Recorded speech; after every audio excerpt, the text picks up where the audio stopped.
Hello Jones family, my name is Brad Phillips. I'm here with Puppy Steps Training and we're going to be doing the demonstration for Charlie. We're very excited to send her to you. She's been wonderful and I think you'll really be pleased with her. For this demonstration we're going to go through the entire training program. Now I do this demonstration for those that are first-time dog owners to those that have had dogs all their life. So I'm going to try and keep things very simple and straight to the point. But if you do have any questions, please give me a call or a text and we'll make sure that everything's clear and understood. Now, before we really get into the demonstration, there's a couple things that I'd like to tell you. First would be a couple words to remember. And that would be, the main one is okay. Now that's our marker and our release word. So what that word does is it marks the correct behavior. It also releases them from whatever they're doing. And for instance, if you're putting them in a stay, you're going to tell them to sit and then stay. And when you're ready to be done with that stay, you'll say okay. And that releases them, tells them they're done, as well as there's some type of reward coming. The second word would be no, and that's our correction term. So if she ever does something that she's not supposed to, whether it's trying to jump up on me or breaking a stay, I'm going to tell her no, and I'm going to make her do it again. The important thing with correcting them is to make sure that after a correction, you repeat the behavior. That way you're always ending on a correct behavior. You also have to treat this word as kind of a misdemeanor felony. So what I mean by that, if she does something simple, like break a stay, I'm just going to tell her no, take her back to the same spot, and have her do it again. If she does something a little worse, like try to steal food from my hand or jump up on me, you're going to have to be more commanding. And so you're going to position yourself to where that she can read your body language and your voice fluctuation. You really have to kind of change your demeanor a little bit. So just keep those in mind. You'll hear me use at least okay repeatedly throughout the demonstration. Now, first off, when we first get a puppy, they spend 2 weeks in socialization. So what that is they spend time with a family here in Clarkston that takes them to different places, around different people, sounds, animals, just tries to get them as many different experiences as possible within those first 2 weeks. Because between the age of about 6 to 12 weeks in a dog's life is when they're going to decide what they're afraid of and what they're not. And so if we can expose them to as many different things as possible, we're going to protect against having an anxious or an aggressive or a timid dog. And so that's what she did for the first 2 weeks. We still really emphasize socialization throughout our program, such as doing commands on different surfaces or taking them up into the hills or into town, just trying to get them out and about, just trying to socialize them to as many different things as possible. Next in our program, we'll cover our manners, and then we'll cover our obedience commands, and then our house training and our leash training.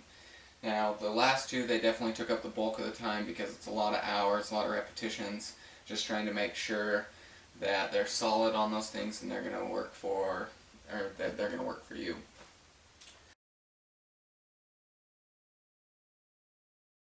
So we're going to start with our manners right now. I'm going to pull her out of the crate.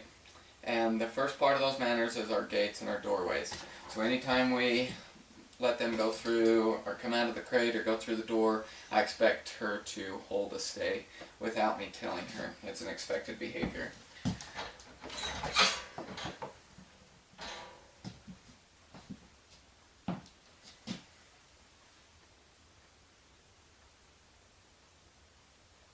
Okay, so you can see I didn't have to tell her to stay.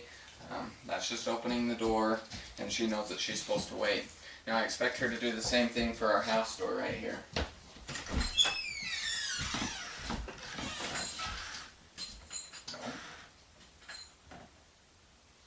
Okay. Okay. Okay.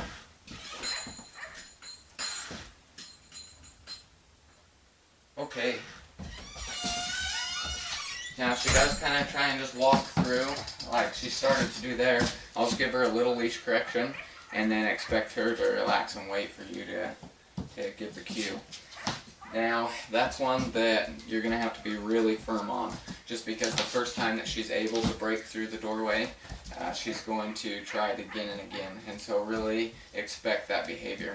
Like I said, if she tries to break, I'll either lift up my leg or give her a leash correction, just expecting her to wait for me to allow her to go through the doorway.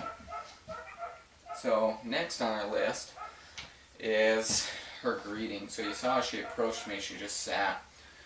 Now that's what I want. I also want that as an expected behavior. So anytime she approaches me, come here, before I give her any attention, she's going to sit. So what that's going to do is that's going to get her, one, planted, so she's not wrapping you up with a leash, as well as she's not trying to jump on you. The second thing is you're going to get her eye contact. And for a dog, they have a single track mind, so whatever they're looking at, that's what they're thinking about. And so if you have her eye contact, you have her 100% attention. And so that's another one, just expect that. Don't give her any attention until she sits. And that's for every member of your family. Anytime she approaches you, come here, Charlie. Just expect her to sit before you give her anything. That's a good girl. So next on our manners would be her mealtime manners. So I'm going to get her a little bit of food.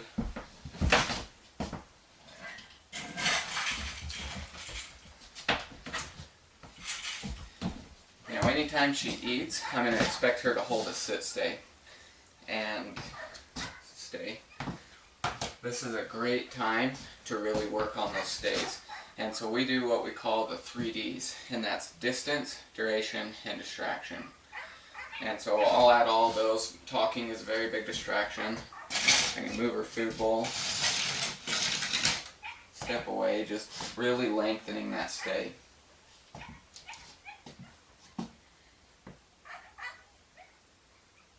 Okay, good girl. So along with, just to show you one thing why she's eating, we spend a lot of time working with aggression, just making sure that you're not going to have an aggressive dog. And so we spend time putting our hands down in their food bowl. Now this is an interesting thing to a lot of people, but some people think they have the nicest dog in the world, and then they're surprised when a toddler or a baby crawls over, puts their hands in their bowl, and they get growled at or nipped at. Dogs can be very protective over their food, and so we want to protect against any of that type of aggression. And so we just spend a lot of time putting our hands in their bowl, making sure they're comfortable with us around them while they're eating. And that's kind of the same thing with any part of a dog's body. If they have their sensitive areas, good girl, such as like their ears and their muzzle, and we also play with their paws and their tail. We just don't want them to be sensitive or aggressive towards us or towards anyone if they play with that part of their body. And so it's also very great for when you have to take her to the vet to get her nails clipped. She can be relaxed and allow you to hold her paws and to clip her nails. So, sweetheart. But along with that, we discourage any type of aggression. And probably the main one that a lot of people mistake for is aggression towards children. Children are the greatest thing to a dog. They're the perfect height, they run, they squeal, make things really enjoyable. And so the dog just wants to play as well, and they end up grabbing a pant leg or an arm just trying to play. And we want to discourage that as well. We want to make sure that everybody's safe when they're playing. And so really, if you're going to have little children playing with her and they're running around, I would give them something, a toy to play with. I'd probably use something longer than this, but like a rope, something you can dangle off to the side or throw. That gives her an opportunity to play with you, and you're going to protect against having any of those encounters where she grabs a leg or something like that. Come here. So, other types of manners that we've worked on, one big one would be her jumping. And so she was quite the jumpy dog. She likes to be up and be in your lap and things like that. And so we've really, really worked with her. And we've brought in the word off. That's our command for any time she jumps up. Whether it's on the crate or whether it's on me, I'll tell her off and expect her to get down. The other thing is if she jumps up on me, I'm going to step into that jump. You never want to step back. If you step back, you're encouraging her to keep coming. Where if you step into her, you're restricting the jump, and she's not going to be able to get up on you. Now, if she's really persistent, I'll just bring my knee up and kind of block her, and if you can catch her right in the chest, then that's exactly what you want, and that's just discouraging that jumping. But if she finds someone, every once in a while they'll find someone in your family where they feel that they're dominant over, they're a little bit higher in their ranking, and so that's the person that she's going to try and take advantage of. And so if you find that happening, whether it's with you or one of your children, the best things to do is, one, have that person control the food. To a dog, they have this pack order, and so the alpha always controls the food, and so if you have your child feed them, they're going to realize them or see them as the alpha over them. The other thing is, if she just wants to keep jumping on them, I'll take her by the leash and I'll walk her up to that person. As soon as she jumps, I'll give her 2 leash corrections, and so that's just kind of 2 pops on the leash. And then I'll back up and I'll do it again until the point that she just calmly approaches that person and sits. So, the other manners we have, one would be chewing. So for a dog, they're going to be teething on and off through their life, through the first year of their life, and so they just really need to chew. And so if you don't give them something to chew on, they're going to chew up everything. But the way that we train for that is we train on a base of avoiding and replacing. So if you can avoid giving her free access to shoes or your children's toys, that's just the best way to combat it. But of course you're always going to have something lying around that she can chew on, whether it's a couch, whether it's a table leg. And so for things like that, that's where we come to replacing. Drop. Come here. And so if you see her go and she starts chewing on something soft like her bed or your couch, I'm going to replace it with something soft like this toy. Where if she starts chewing on something hard like your table leg, I'm going to give her something like this bully stick, something that she can really get into, because they're just needing that consistency. And she's really going to start teething here pretty quick. I think she's already started. And so the other big thing with chewing that's going to help you is boredom. Anytime a dog is bored, they're going to chew. And so if you have a downtime where you know that she's just going to be lying around, give her something to chew on. And that's just going to save you from having her chew up different things. Also, when she goes in the crate, sometimes we'll just give her something to chew on to calm her down, as well as just give her something so she doesn't try and chew the sides of your crate. Things like that can happen really easily. Let's see, our last couple manners. One would be being aware of her mouth. And so we've really implemented the word gently. And so what that does, come here, is if she's real excited and you're going to give her a treat, it's telling her to watch her teeth. And so I would tell her gently if she was real excited and pull it away. But now she is very gentle. The other thing is you're going to have to be aware of the way that you present the treat. So I'm going to give it to her in the palm of my hand. You don't want to give it to her between your thumb and your forefinger, otherwise that's just asking her to bite you. So I'll put it in the palm of my hand and expect her just to take it with her lips or her tongue. And so just asking her to be aware, and that's just going to save you from getting bit when you're trying to present food to her. What do you think? So the last manner is also listed in our commands, because I expect her to do it out of politeness, out of being a well-mannered dog, as well as it's a command that when I tell her to drop it, that she's going to do it. And so we'll see. She'll play for a second. No, you don't want to get it. Too interested in the food.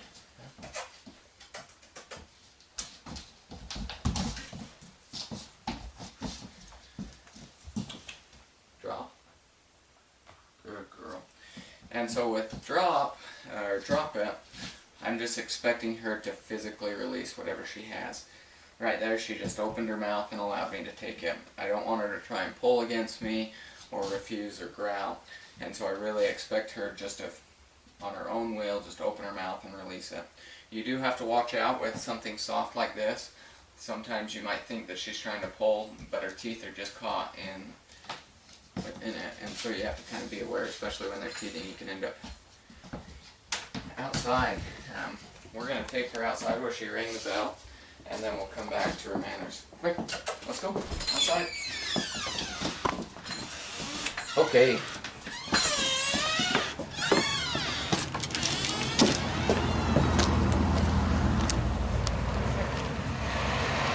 Outside.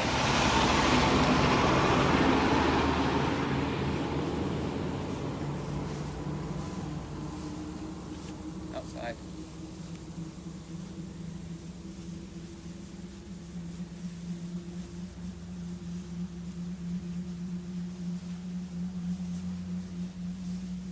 Outside.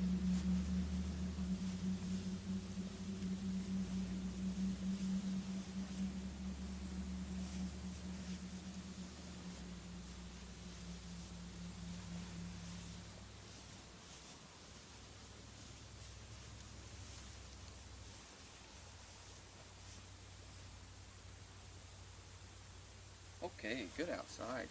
Good girl. Good girl. So we'll talk about that in a minute.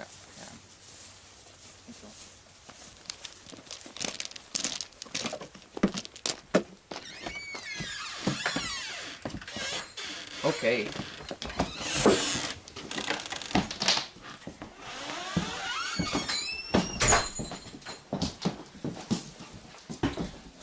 So we'll just jump right back in. We'll talk about the house training in a second. But going back to drop it, if she ever does refuse to give something up, the best way to have her release it is if she has something, this isn't quite long enough, but if she has something she's not giving it up, what I'll do is I'll take it about like that, hands on both sides of her lips, and then I'm just gently going to start squeezing in.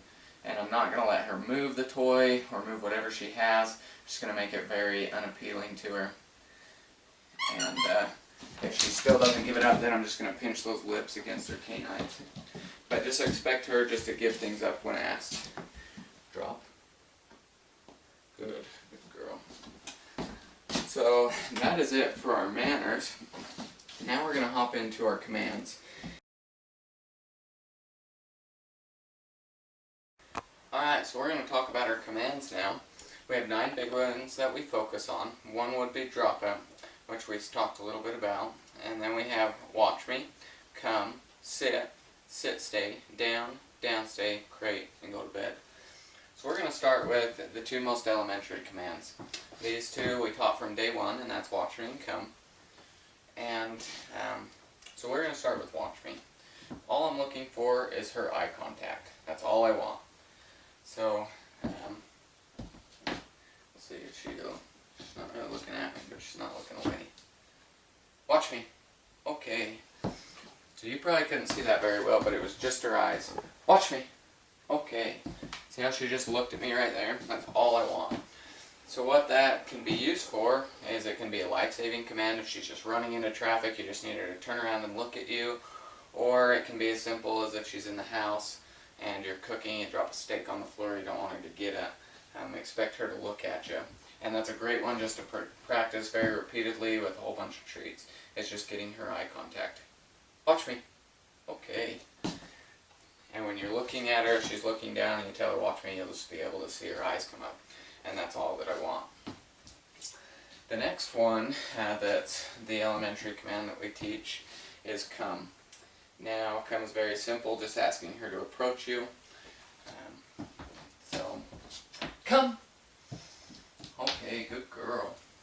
Good girl. Very simple, but that's also the command that everybody kills right off the bat. And that's just because when do you call your dog to come? It's when they're either doing something they're not supposed to, or maybe it's time to leave the park, or it's time to be done with something. And so they'll quickly build up a negative association with the command.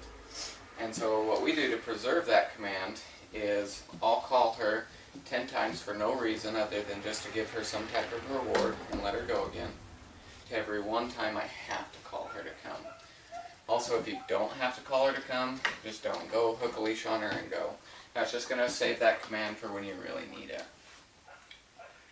So the next 3 commands have hand signals. Come here. And so that's sit, which is a scoop over her nose. Down, I'll take my hand flat and go down. And then stay is just a stop sign. And for down, I'll always put her in a sit, and then I'll just go down. Good girl, good girl.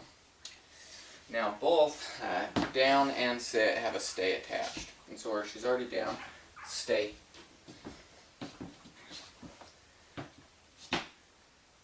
And you can once again add your 3Ds here, add some distractions. Maybe that's opening the door, stepping out.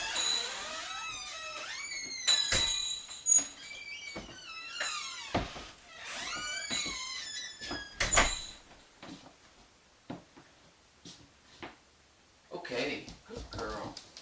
Good girl. Yeah. Good girl. So same with sit. I can bring her over. Come here. I'll do it right here. No, come here. Sit. Stay.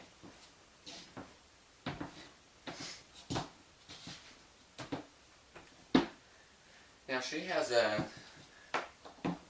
good puppy stay, but I wouldn't be satisfied with that. I would always just strive to build that up. A lot of people don't realize how long a dog can stay, but and they just don't realize a dog's full potential. Okay. For a puppy right now, she's at 30 seconds for her stays, but easily within the first year of her life, she can get to an hour. The key is consistency. And the best way to do it is if you have a downtime, like you read a book or watch TV, what I would do is I'd put her bed somewhere next to you. Come here. And I would put her on her bed and then put her in a down stay. Stay. And so the bed's going to act as a physical barrier. And right now you'll start at 30 seconds, build it up to a minute in the next week, and then build it up to 5 minutes to 10 minutes. And if she goes to break, I'll just tell her no, and I'll make her do it again, and I'll just shorten it a little bit. But it's very simple, because a lot of times they'll fall asleep on your bed, and as soon as they wake up, you can release them, and they'll start thinking, what were they doing before? Okay. And so, it's very easy to do, it just takes consistency. That's sweetheart. So, the next 2 commands, they don't necessarily have hand signals, but I'll point to the bed or to the crate, and I'll also put my body in a way that she can read me. So I'll just tell her, go to bed. And I don't care what position she's in, as long as all 4 paws are on the bed. And then when I place her there, I expect her to stay.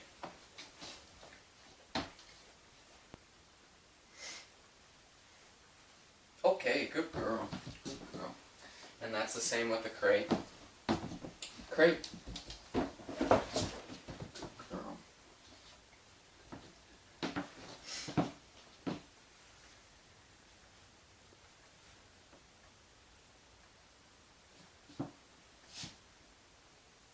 Okay. Good. Good girl. Good girl. Yeah. So that's it for just our obedience commands, the main ones, and now we're going to talk about our house training.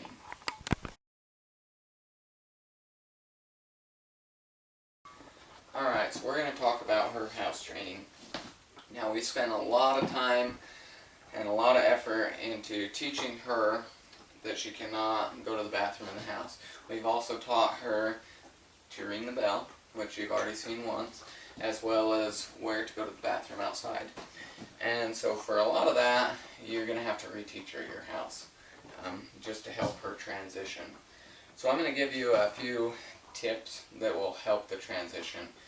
Now, if you follow this advice as closely as possible, she'll slide right in, transition pretty easy. If you don't, then it's going to be a lot harder. So, first thing is, I would leave a leash on her for the next month. That's just going to give you the ability to quickly correct her, quickly grab her, and take her outside.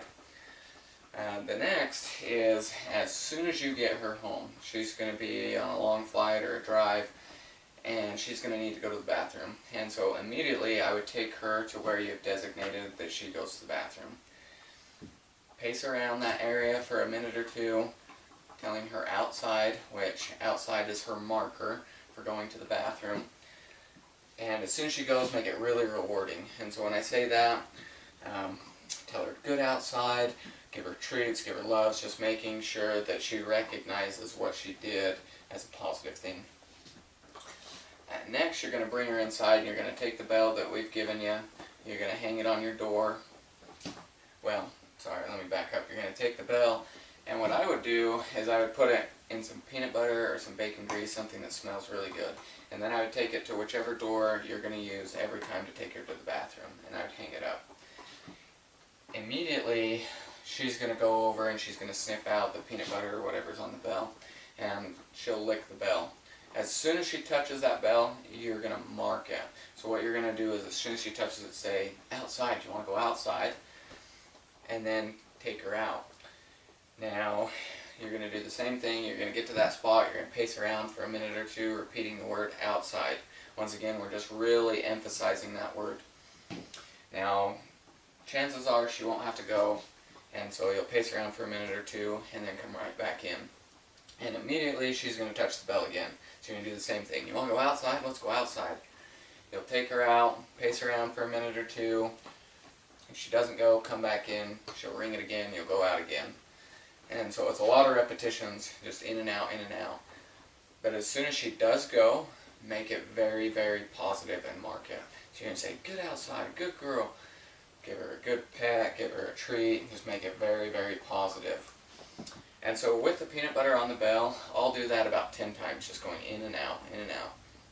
And then I'll take the bell and I'll clean it off, make sure that there's nothing left on it. No peanut butter, no bacon grease, nothing. And immediately she's going to go touch the bell again because she's looking for whatever's on it. And so you're going to say, you want to go outside? Let's go outside. Take her out again, pace around, come back in. Some dogs will only do that once or twice without having peanut butter on it. Some will do it up to 10 times. And so you're just going to kind of follow her lead. Every time she rings it, take her out and give her the opportunity to go. When she does go, make it very positive, very rewarding. Now, after she kind of gets done with whatever was on the bell and she walks away, at that point I would set a timer for 30 minutes. And every 30 minutes I would walk her over to the bell, let her ring it, don't ever hit her with the bell, and then take her out. Now for the next day, well, maybe for the next couple hours, I would leave it at 30 minutes and just take her out every 30 minutes. And then maybe the next day you can bump it up to 45 minutes and then an hour. Right now I feel completely confident in her in being inside for 2 hours without needing a break. Now you're going to have to build up to that because the transition also can be very difficult on a dog. It causes them to get a loose stool and they need to use the bathroom a little bit more. So you can expect that. Other things that are going to help you is if she's inside, she has to be under 100% supervision. If you can't give her that supervision, put her in the crate. That's just going to prohibit her from going into a corner and peeing if you have that supervision on her. It's going to make it a lot easier if she doesn't pee in your house at all. So you're just going to want to make sure that you're on top of that and you're taking her out.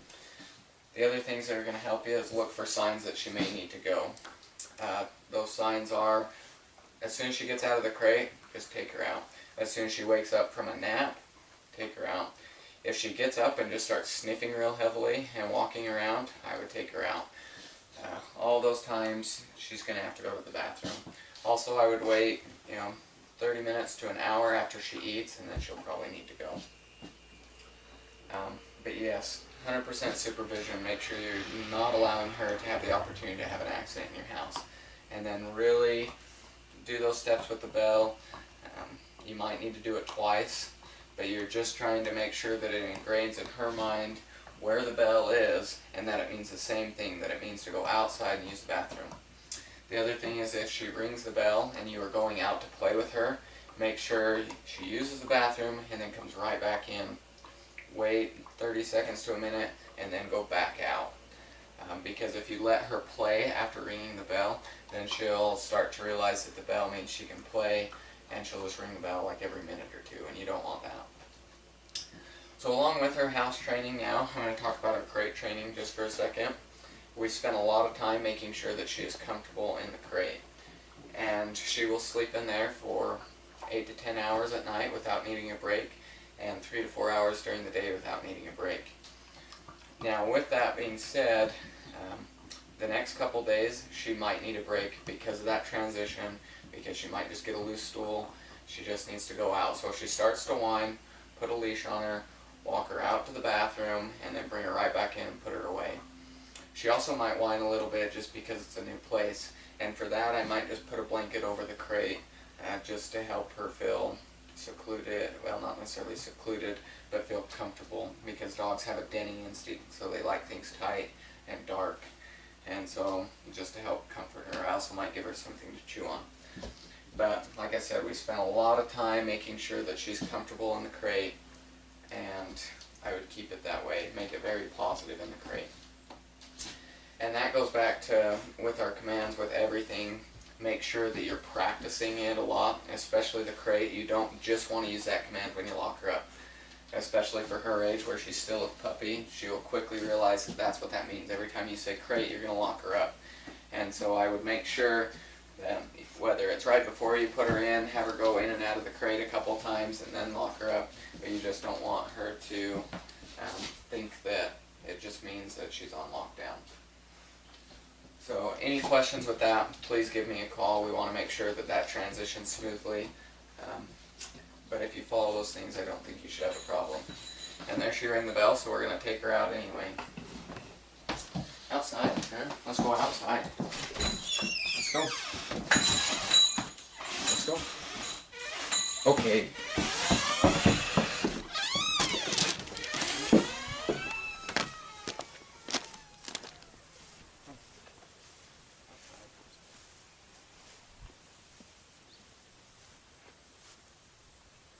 Pretty sure on that one that she was licking the door, because the way that I told you to do this is the same way we teach them, and so there might have been some peanut butter on the door.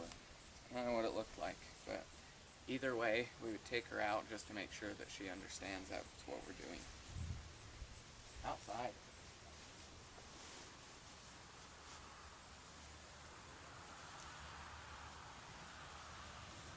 Outside. The other thing is when I take her out, I want to make sure that she keeps moving. I'm alright with her sniffing because that's just going to help her catch her scent and go, but I don't want her to stop. Outside. But I'm also not going to give her any attention until she goes.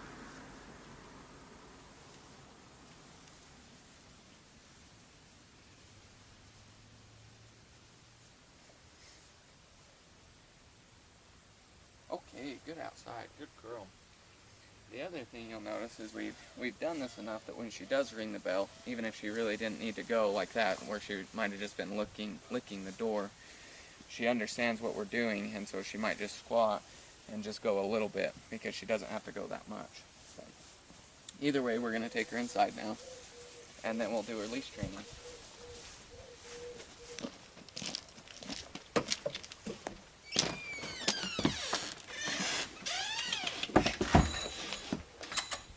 Charlie. Hey. Okay.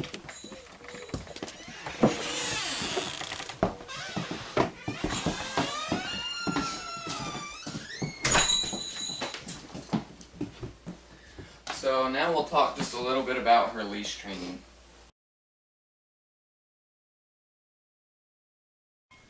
Alright, we're going to talk about our leash walking now.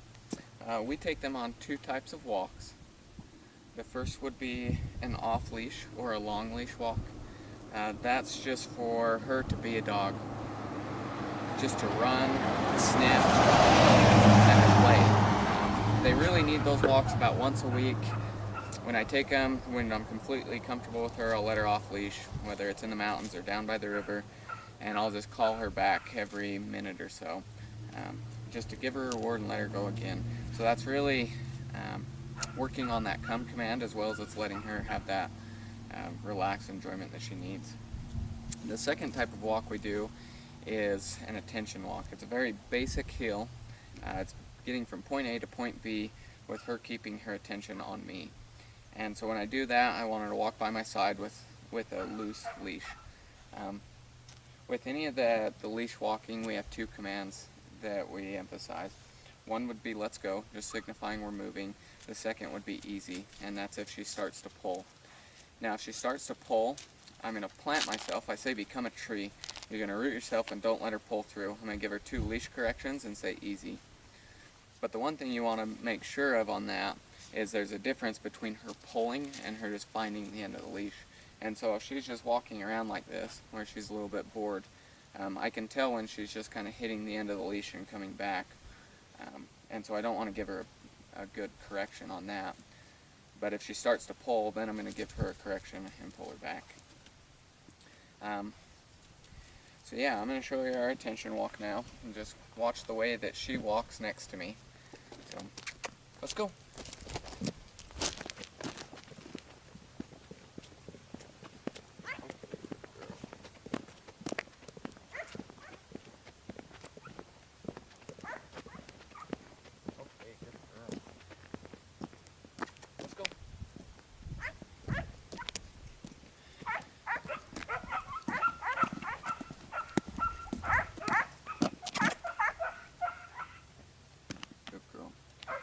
So you'll notice that I just treated her every time she looked up at me.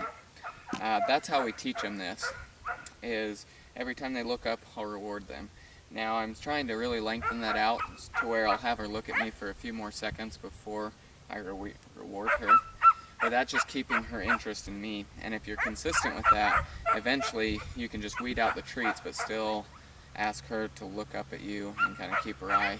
That way she knows where she's going and she's going to keep that loose leash. But please, if you have any questions of any of this, let me know. But we really appreciate it, and I think you'll really enjoy Charley.